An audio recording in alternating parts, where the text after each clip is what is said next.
Olá, tudo bem? Para essa questão aqui, a gente tem esse circuito, onde nós temos duas lâmpadas associadas dessa forma, e para cada uma dessas lâmpadas, nós temos aqui uma chave, tá? Temos C1 e temos C2, e cada uma dessas chaves vai ser responsável por ligar ou desligar esse circuito.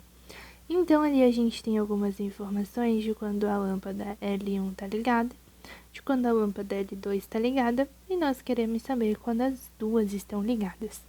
Quando você tem essa situação assim com as lâmpadas, você tem que pensar no que é constante. No que vai ser constante para você? Vai ser a resistência. Por quê? A resistência, lá pela segunda lei de Ohm, ela nos diz que é Rho vezes L sobre A. Dentro da lâmpada vai existir um filamento de um fio. Filamento de fio nada mais é do que um pedaço de fio, tá?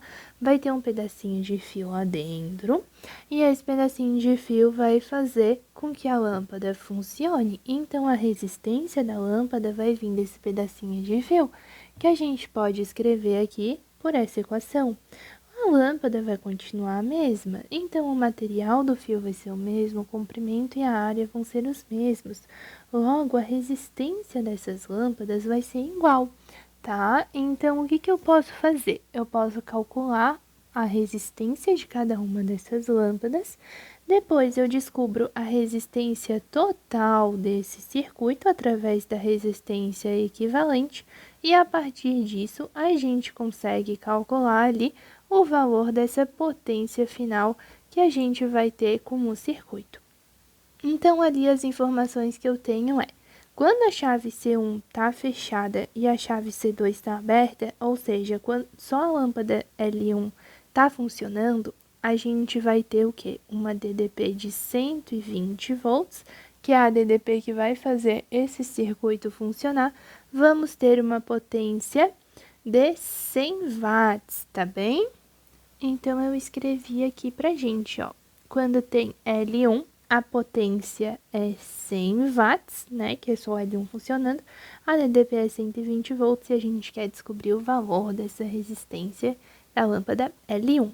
Então, eu venho aqui e faço 100 é igual a 120 ao quadrado sobre R. Por que eu escolhi essa fórmula? Porque ela é a única que não envolve a corrente. Como a gente não tem a corrente, não tem por que querer uma fórmula que tenha corrente. Aí eu peguei essa daqui, que tem tudo que a gente tem, né? Aí 120 ao quadrado é 14.400, passa a resistência para cá, passa o 100 para cá. 14.400 dividido para 100, passa a faca nesse zero, fica 144 ohms. Então, a resistência da lâmpada L1, a resistência desse aqui é de 144 ohms. Agora, a gente vai calcular a resistência da lâmpada L2. Ali na lâmpada L2, fala que quando a chave C1 está aberta e C2 está fechada, ou seja, só quando a lâmpada L2 está funcionando com essa diferença de potencial de 120 volts, nós temos uma potência de 60 watts sendo dissipada. Então, 60 watts com uma diferença de potencial de 120 volts, fica assim. Aí, a resistência passa para cá, o 60 passa dividindo, 120 ao quadrado, 14.400, dividido para 60 dá 240 ohm. Então, a gente tem que a lâmpada L2 vai ter uma resistência de 240 ohm.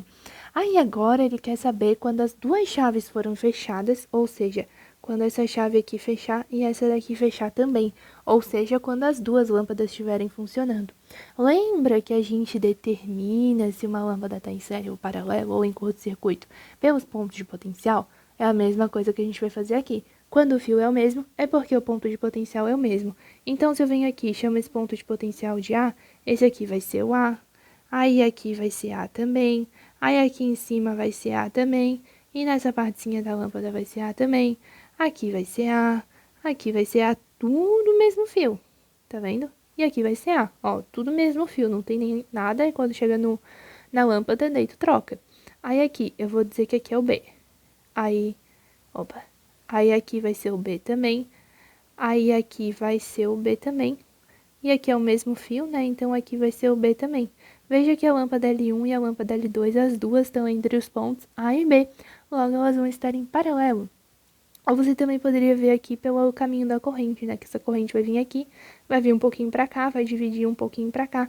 Então, pela corrente, né? Pelo fato dela se dividir, vai ser em paralelo também. Então, a resistência equivalente a gente calcula assim, ó.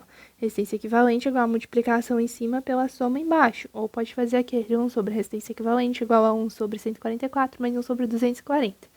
Mas assim, acaba sendo a mesma coisa.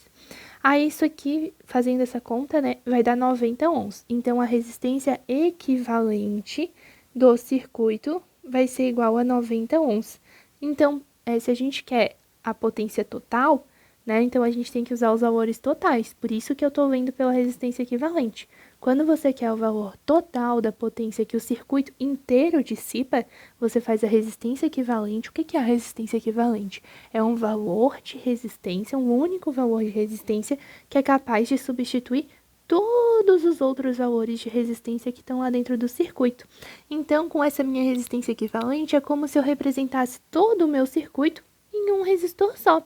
Então, né, nessa resistência equivalente aqui, a gente pode considerar como sendo a resistência total do circuito, 90 ohms. 120 volts continua sendo a diferença de potencial total do circuito, isso aí não muda, né, a fonte é a mesma. Agora que eu tenho a DDP e a resistência, eu consigo calcular aqui o meu valor de potência. Isso aqui, né, se você quisesse, dava para calcular a corrente e depois aplicar em P igual a U vezes I. Mas, também dá para aplicar direto aqui, P igual a U ao quadrado sobre R. U ao quadrado, 120 ao quadrado, a resistência é 90. Lembra que a resistência total do circuito. Então, 120 ao quadrado, 14.900, a resistência é 90.